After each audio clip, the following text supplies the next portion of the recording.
তোমাদের সাথে আজকে আমি যেটা শেয়ার করছি সেটা হচ্ছে আজকে আমাদের হোটেল রুমটা।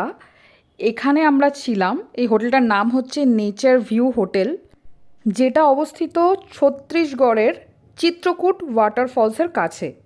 আমরা এই বর্ষাতেই গেছিলাম, তো আমাদের মোটামুটি এক রাতের জন্য এটার ভাড়া পড়েছিল 5000 রুপিস, বাট এটা বাড়তে বা কমতে পারে, এটা ডিপেন্ড করে সিজন ওয়াইজ। ন্যাচারালি আমি কোথাও ঘুরতে গেলে রুম ট্যুর খুব একটা করি না, বাট এখানে এসে আমার এতটাই ভালো লেগেছে যে রুম ট্যুর না করে আর পারলাম না, তাই তোমাদের সাথে শেয়ারও করে ফেললাম এই হোটেলটা। যেহেতু আমরা 3 জন ছিলাম, তাই 3 বেডের রুমই ছিল।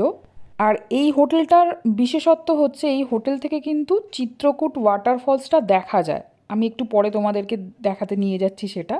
এটা হচ্ছে বাথরুমটা, একদম নতুন তৈরি হয়েছে আর কি, দেখলেই বোঝা যাচ্ছে সেটা। বাথরুমের টাওয়েল আর বাথরুম কিটসগুলো ছিলই আগে থেকে দেওয়া। রুমটা কিন্তু বেশ বড়, আর সাথে একটা জানলা ছিল, একটা ওয়ার্ড্রব আর টিভি ছিল। এই ছোট্ট জানলাটার কাছে একটা ছোট্ট চেয়ার টেবিলও ছিল বসে চা খাওয়ার জন্য। এই হোটেলের ডিটেলসটা আমি কমেন্ট সেকশনের ফার্স্ট কমেন্টে পিং করে দিচ্ছি, যাতে তোমরা চট করে পেয়ে যাও এর অ্যাড্রেস আর ফোন নাম্বার। এখানে একটা ছোট্ট ফ্রিজ ছিল, বাট ফ্রিজের ভেতরে কিছু ছিল না। হোটেলের রুম থেকে বেরোলে এই রকম দেখতে হোটেলটা। সামনে একটা ছোট্ট মাঠ মতো রয়েছে, আরেকটু এগিয়ে গেলে রুফটপে এরকম খাওয়া দাওয়ার জায়গা রয়েছে।